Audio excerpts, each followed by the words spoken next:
E aí, tudo beleza com você? Seja bem-vindo a mais um podcast aqui no canal Compartilha Cristão. Desde já eu quero te pedir que compartilhe o link de mais esse podcast.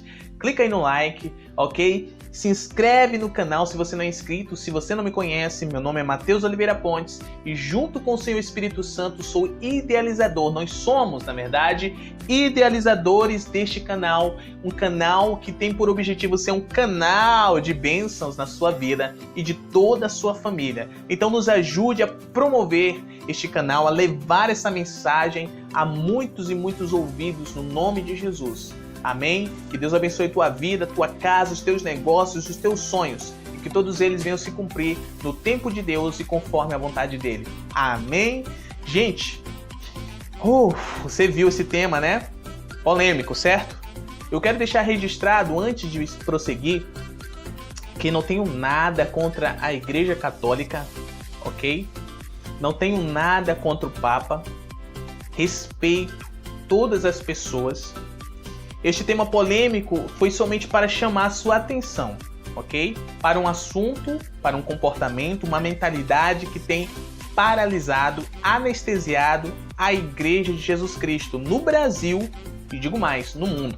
Então eu somente usei desse termo, dessa posição, ok? Papa, para trazer uma opinião sobre um assunto que tem sido deixado de lado, não se tem falado sobre isso. Então eu venho trazendo aqui, à luz da palavra de Deus, este assunto polêmico, a minha opinião sobre não temos papas, ok? Na medida que a gente for conversando, você vai entender. Eu quero trazer aqui o significado de papa, um significado amplo, tá? Eu só vou apenas, repito, usar deste termo, né, dessa posição para trazer aqui a minha opinião. O significado amplo de Papa é chefe máximo de qualquer igreja. Então, quem é o Papa? Quem é a figura, o posto de Papa? Ele é o chefe máximo da Igreja Católica, ok? Chefe máximo de qualquer igreja é Papa, se chama Papa. E Papa, ele tem em suas raízes, significados e tudo mais, ele significa papai, pai, papai, né? Num sentido mais amplo do que padre, que é pai, entendeu? É papai, é o papai do pai. Você conseguiu entender, certo? Mas vamos lá, vamos seguindo. Chefe máximo de qualquer igreja, Papa. E eu quero afirmar aqui de novo, não temos papas. A igreja cristã, a igreja evangélica não tem papa. Nós não temos papas, ok? E eu vou te dizer o porquê eu afirmo isto. Bom, homens, prestem muita atenção nisso. Preste muita atenção em todo este podcast, por favor.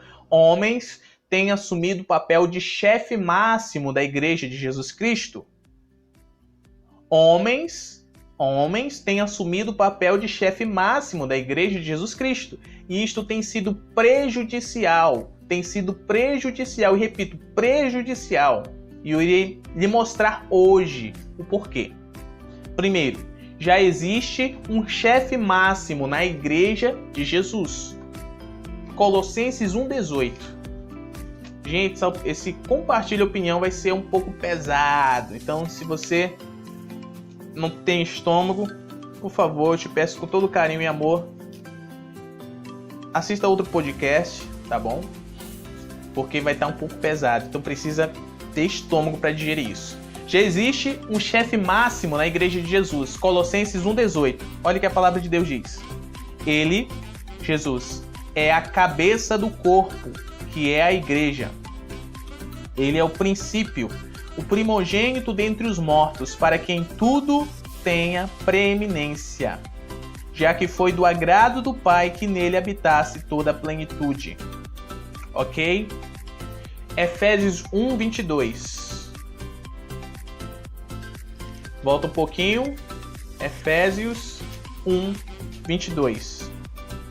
A palavra de Deus diz: e sujeitou todas as coisas debaixo de seus pés, e o deu por cabeça sobre todas as coisas da igreja, a qual é seu corpo, a plenitude daquele que a tudo enche em todas as coisas. Está falando de Cristo. Cristo é o cabeça sobre todas as coisas da igreja. Cristo é a cabeça e a igreja é o seu corpo. Versículo 23, a qual é seu corpo, plenitude daquele que a tudo enche em todas as coisas. Já existe um chefe máximo na igreja de Jesus, e é o próprio Jesus. Ok? Este é o primeiro ponto. Segundo ponto, quando o homem ele assume o posto de chefe máximo, isso significa o quê? Que quem estava na autoridade máxima, quem ocupava esse posto, não está mais. Ok? Então o que está acontecendo? Homens estão expulsando Jesus e estão assumindo o posto de Jesus. Mas calma, que eu ainda nem comecei a falar das consequências, dos prejuízos que isso tem trago. Vamos para o terceiro ponto. A última criatura que usurpou o lugar de Deus se tornou Satanás, inimigo de Deus e inimigo de toda a criação de Deus. 1 Pedro 5,8, esse texto nos traz o entendimento de quem é Satanás, tá bom? Olha aqui, ó.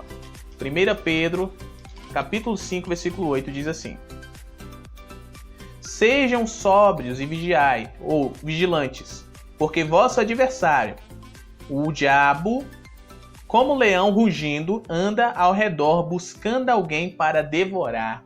O diabo, vosso adversário. Pedro está escrevendo a cristãos. Está escrevendo à igreja de Jesus. A última criatura que usurpou, que tentou tomar o lugar de Deus, tornou-se Satanás, diabo, inimigo de Deus e inimigo de sua criação. Este é o terceiro ponto. Quarto ponto e último. O homem ele foi criado para ser um colaborador. Você está atento aí aos podcasts do Compartilha Discipulado. Você vai entender claramente isso. Se você não entendeu, vai lá, por favor, no último Compartilha Discipulado, falamos sobre propósito. O último, penúltimo, nós estamos falando muito lá sobre isso. Sobre o homem ser o colaborador de Deus, o homem ter sido criado para ser colaborador de Deus, tá bom? O homem foi criado para ser um colaborador de Deus ou colaborador de Deus e não fazer o papel de Deus. O ser humano não foi feito para criar nada, o ser humano não foi feito para viver sem o direcionamento, sem o respaldo de alguém. Não, ele foi criado para viver debaixo do respaldo de Deus. Gênesis capítulo 2, do 19 ao 20. Olha o que a palavra de Deus diz. O Senhor Deus formou, pois, da terra todo animal do campo e toda ave dos céus, e os trouxe a Adão para que visse como chamaria. E tudo que Adão chamou a todos os animais viventes, esse foi seu nome. Adão colocou nomes em todos os animais, e em todas as aves dos céus e a todo o gado do campo, mas para Adão não se achava colaborador idôneo.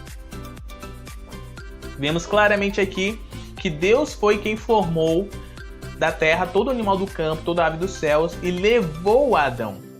E Adão foi que colocou o nome nos animais. Não foi Adão que criou. Ele mesmo criou e ele mesmo começou a dar nome. Não, Deus criou esses animais, trouxe Adão e Adão como colaborador de Deus, respaldado por Deus, foi e deu nome. Deu nome aos animais. Salmos 8, do 4 ao 9. Quase no meio da Bíblia, Salmos, capítulo 8, do 4 ao 9. Gente, isso é muito sério, gente, é muito sério. Precisamos acordar para a vida. Acordar para a vida. Capítulo 4, Salmos 8, a partir do versículo 4. Digo, o que é o homem para que dele te lembres, e o filho do homem para que cuides dele? É uma pergunta que o salmista faz. Versículo 5. Fizeste um pouco inferior aos anjos, e o coroaste de glória e de honra. e lhe fizeste senhorear sobre as obras de tuas mãos. Tudo puseste debaixo de seus pés, ovelhas e bois, todos eles. Também os animais selvagens, as aves dos céus e os peixes do mar. Tudo quanto suca as sendas das águas. Presta atenção. O salmista começa se perguntando: o que é o homem para que dele te lembres? Está perguntando a Deus. E o filho do homem para que cuides dele. Fizeste um pouco inferior aos anjos e o coroaste de glória e de honra. Ou seja, o ser humano, ele é tão frágil, gente, que porque ele foi criado um pouquinho inferior aos anjos. Um pouquinho inferior aos anjos. Isso mostra que o ser humano, ele tem o lugar dele, o homem, a criação tem o lugar dele, ok?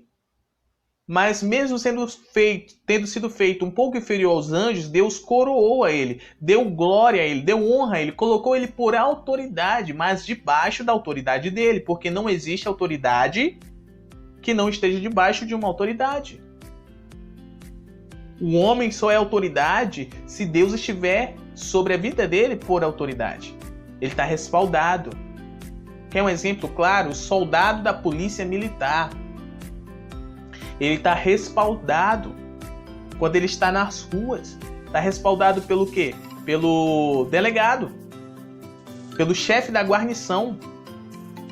Ele está respaldado porque ele presta satisfação a alguém.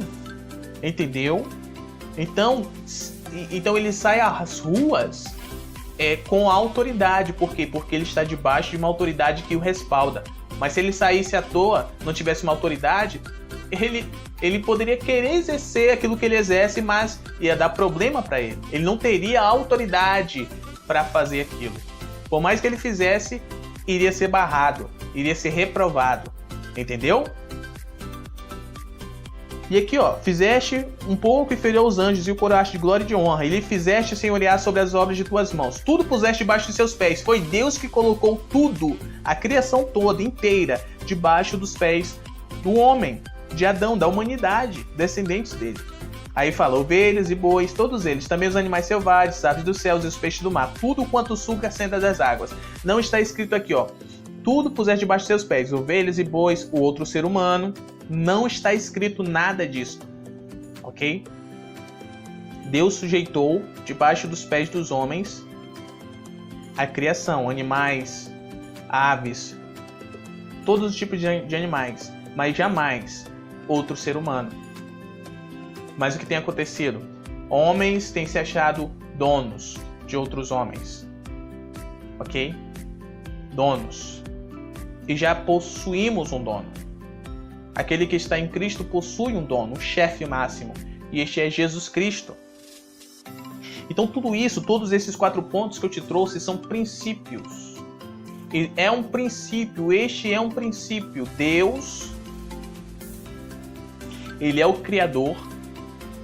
O ser humano, a humanidade, é a sua colaboradora. São os seus colaboradores. Este é um princípio. Está estabelecido desde o princípio, Gênesis, Bereshit, o princípio, no princípio, foi estabelecido o princípio. E este princípio deve ser seguido, mas tem sido quebrado, gente, tem sido quebrado, tem sido violado.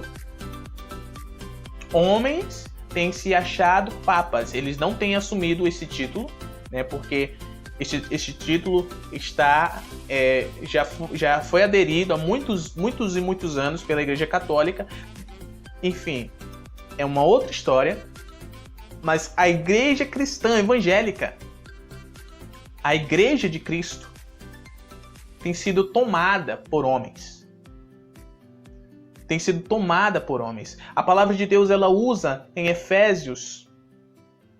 Deixa eu abrir aqui, para não falar nada que não esteja escrito. Se não me engano, Efésios capítulo 4. Gálatas, Efésios. Efésios 4. Cadê?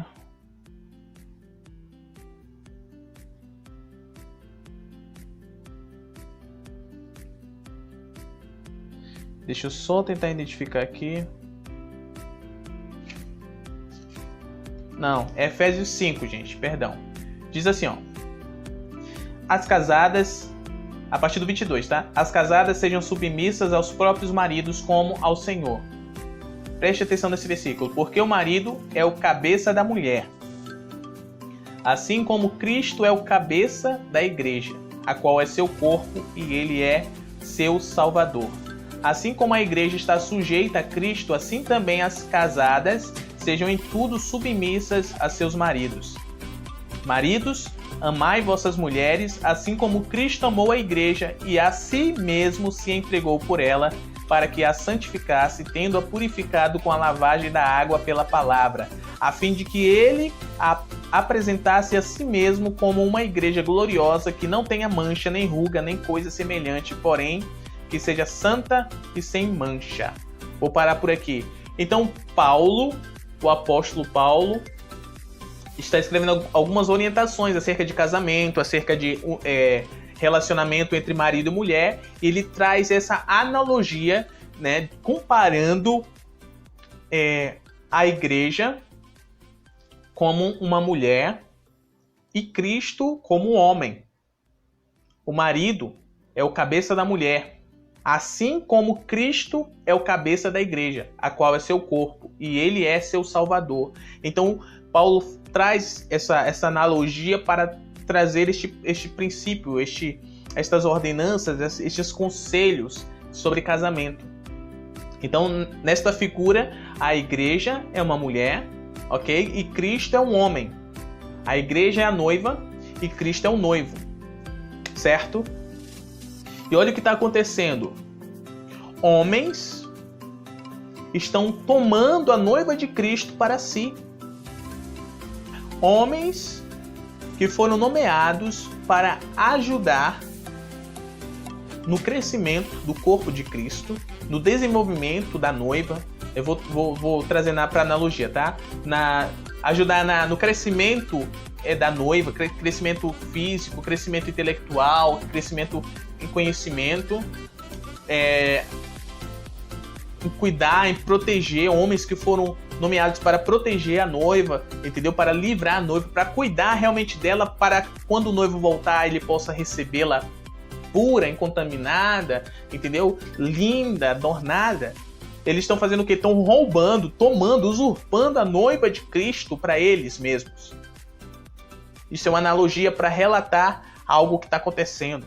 Eles estão se sentindo donos, os papas, chefes máximos da igreja. Sendo que são apenas colaboradores, gente. Colaboradores. Cristo é o dono. Cristo é o cabeça, a autoridade. E eles devem estar sujeitos à autoridade, mas estão o quê? Passando acima da autoridade. Estão violando o princípio que foi estabelecido por Deus. E aqui eu quero relatar algumas consequências. Por isso a Igreja de Jesus, ela tem perdido crédito diante da sociedade. A igreja ela tem sido o quê? Descredibilizada. Isto por causa destes homens. Porque ela passou a ser uma igreja de homem e não mais de Jesus. Passou a ser uma igreja natural e não mais espiritual, sobrenatural. Passou a ser uma igreja carnal, porque homens usurparam ela para si, tomando o lugar de Jesus. Esses homens se acham donos das pessoas e querem ser servidos ao invés de servir. Enquanto eu estou falando aqui, vá fazendo, você que congrega, você que é cristão, você que é evangélico, você que vai a alguma igreja, verifica se eu estou equivocado. Querem ser donos das pessoas, querem ser servidos ao invés de servir. Querem explorar ao invés de abençoar. Querem oprimir ao invés de ensinar. Acham-se, com D minúsculo, deuses, mas são apenas insignificantes homens. Insignificantes homens. E aí começam a ensinar o que acham e não o que o Senhor Jesus disse. Ou seja, quebram o princípio da autoridade. Começam a promover coisas na igreja que satisfazem a própria alma e não o que Deus quer que seja feito. começam a planejar e a pensar em tudo de maneira que venha atrair e agradar as pessoas a fim de mantê-las dentro da igreja. Se omitem em falar a verdade porque vai desagradar A, B, C ou D. Então começam a falar um monte de abobrinha, um monte de mentiras. Começam a tolerar os pecados das pessoas, pois não tem caráter, não tem moral para convidar essas mesmas pessoas ao arrependimento, à mudança, à transformação de vida, a uma vida santa, justa e piedosa, que é a que Jesus quer que vivamos. Por isso a igreja tem entrado em descrédito diante da sociedade, porque muitos pecados têm sido cometidos dentro da igreja, por membros da igreja, que é o corpo de Cristo. Não é placa, gente. Placa é somente um sistema de organização, mas a igreja está em todos os lugares. Então a igreja tem estado paralisada, adormecida, ela tem se apostatado. E eu quero entrar aqui no resultado de tudo isso. Nós temos tido uma igreja apóstata, mundana. Eu quero pesquisar aqui rapidinho para te falar o significado de apóstata, tá bom? Apóstata. Olha só, o que significa apostatar? Aquele que praticou apostasia. Deixa eu só verificar aqui. Esfriamento da fé é um dos significados. Abandono dos princípios bíblicos. Aderiu ao mundo e aos costumes seculares, em substituição dos princípios de Deus. Isto é apostasia. Me diga o seguinte, não tem sido isso? Isso tem ou não tem acontecido? Uma igreja apóstata, mundana, separada da verdade de Jesus Cristo, sem moral, nem respeito, pois ficou entregue aos próprios prazeres. E coisa terrível, gente, é quando Deus entrega as pessoas aos próprios prazeres. Quando Deus entrega as pessoas, os membros do seu corpo, aos próprios prazeres. Gente, a Igreja de Jesus ela não tem papas, ou seja, não tem chefes máximos de denominações. Todos aqueles que estão por líderes das denominações estão ali para serem colaboradores de Deus. A igreja ela tem uma autoridade e esta autoridade é Jesus Cristo. E todos aqueles que foram chamados para liderar na igreja devem estar sujeitos a esta autoridade. Não fazendo o que querem, gente. Não fazendo o que querem, mas tudo quanto Jesus já nos tem ordenado. E onde nós vemos isso? Na palavra de Deus, na Bíblia Sagrada. Essa autoridade, Jesus Cristo, ele enviou o ajudador, gente. Com O maiúsculo, o ajudador, que é o Senhor Espírito Santo. É o Espírito Santo, o Senhor Espírito Santo, que está preparando a igreja para o retorno de Jesus. Gente, Deus é muito sábio. No contexto antigo judaico, quando um homem propunha uma mulher em casamento, ele não poderia ter contato com ela até o dia do casamento. Então, este homem, ele, após pedir a mão desta mulher, pedir ela aceitar, ele ficava separado dela. Ele continuava vivendo a vida dele e ela vivendo a vida dela. Mas esse homem, ele tinha, que escolher um dos seus amigos, alguém de confiança, alguém de caráter, para estar mediando esse relacionamento, para estar indo até a noiva, levando presentes do próprio noivo, indo até ela para levar recados, ok? Para saber como ela está, se está bem de saúde, se a família está bem, se está precisando de algo. Então, o amigo do noivo ia até a noiva para fazer isso. E ele tinha que ser um homem de caráter. Ele tinha que ser um homem de caráter, de maneira que ele, em momento nenhum, iria querer usurpar a noiva do noivo para ele mesmo. Ou fazer coisas que iria cativar a noiva e iria deixá-la apaixonada por ele, sendo que ela já estava comprometida com o seu melhor amigo, que é o noivo. Da mesma forma é o Senhor Espírito Santo. Ele é o amigo do noivo, que veio ao mundo, que Jesus rogou ao Pai, pediu ao Pai que ele enviasse o Consolador, o Ajudador, que é o Espírito Santo, conhecido como o Espírito da Verdade. E ele está aqui na Terra, ele habita em cada um dos filhos de Deus e está o quê? Preparando a igreja para o retorno de Jesus. Quando Jesus retornar, vai ter um evento chamado Bodas do Cordeiro. Bodas significa casamento. E o Espírito Santo está preparando a igreja, que é a noiva de Cristo, para este casamento. Então, há um exemplo disto, homens e mulheres que estão como líderes, né, das denominações, dos membros do corpo de Cristo. Vocês são apenas colaboradores, vocês são como o Espírito Santo, apenas um ajudador. A noiva não pertence a vocês, não pertence a nós, não me pertence. Pertence a Jesus. E nós temos o quê? Cuidar, zelar por ela, protegê-la, de maneira que nós apresentemos a noiva linda, belíssima para o noivo. Nessa analogia, para o dia do casamento, ou seja, o retorno de Jesus, quando Jesus vir buscar a sua igreja.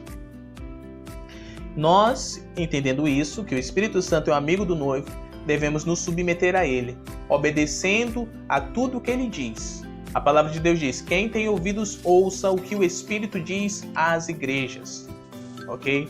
Pois ele, o Espírito Santo, sabe qual é a vontade de Deus.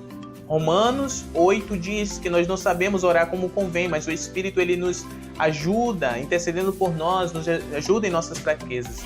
Ele conhece as profundezas de Deus. Ele conhece as profundezas de Deus. Ok? A igreja, gente, preste muita atenção, e aqui eu encerro. A igreja só despertará deste sono que ela está tendo em berço esplêndido, desta paralisia espiritual, desta apostasia, quando entender isso. Quando entender que não temos papas. Entender que os homens que estão sob a liderança, como autoridade que foi instituídas por Deus, estão ali para apenas ajudarem os membros a desenvolverem, a ficarem ainda mais apaixonados por Jesus. Ajudarem os membros a desenvolverem o relacionamento deles com Deus. Eles mesmos não se tornam deuses. E querem oprimir, querem maltratar, querem exigir coisas que Deus não exigiu. Querem propor coisas que Deus nunca propôs. Querem falar coisas que Deus nunca falou. Entendeu? É por isso que nós temos, você que é membro de congregação, de igreja, temos a Bíblia Sagrada. E temos que ser como bereanos. Ver se realmente aquilo que estamos ouvindo está escrito. Ok? Você tem toda a liberdade para isso. Se você não tem usado, você está sendo bobinho, está sendo bobinha. E cuidado, porque o leão anda ao redor buscando bobinhos para devorar. Então vigia, seja sóbrio, seja vigilante, no nome do Senhor Jesus. Ok? A igreja só despertará deste berço esplêndido, desta paralisia e apostasia espiritual quando entender isso. Quando entender que os líderes que estão sobre a igreja, que foram colocados e levantados por Deus, estão ali apenas para ajudarem, não para tomarem o lugar de Deus. Eles não estão ali para serem deuses. Estão ali para nos ajudar. Entendendo isso, nós iremos voltar a viver a igreja ao modelo de Deus, não de homens corrompidos como tem sido. Irmãos e irmãs, nós não temos papas. Essa é minha opinião bíblica no nome de Jesus. E se você está debaixo de uma autoridade que tem agido como se fosse um papa, com muita humildade, com muita simplicidade, depois de orar a Deus, vá conversar com ele. Vá conversar com ele. Se ele estiver tão cego, né? Que não consiga enxergar aquilo que vocês conversaram, a realidade destrutiva que tem sido, porque a consciência dele está desalinhada, o conselho que eu te dou, e isso não é pecado, tá? Isso é bíblico. Mude de denominação. Mude de denominação. O pecado é mudar de denominação por qualquer besteira. Agora, isso que eu estou te dizendo é muito sério. É muito sério. Não esteja debaixo de uma autoridade que se acha um papa. que se acha autoridade suprema, que acha que não presta contas a Deus, ou que em nome de Deus tem feito aquilo que Deus não mandou fazer, tem agido da maneira que Deus não mandou agir. Beleza? Esse é mais um Compartilha Opinião, espero que você tenha gostado, ou não, vai depender de cada um. Deixa seu like, compartilhe essa mensagem. Gente, a Igreja de Jesus, ela precisa despertar. Então me ajude, leve essa mensagem aos ouvidos, compartilhe diálogos também, gente. Este ensino, esta revelação, este entendimento que você recebeu aqui hoje, não deixe isso ser somente mais uma informação que daqui a pouco você apaga para poder receber uma nova, ok? Mas deixa isso se transformar um rio de águas vivas dentro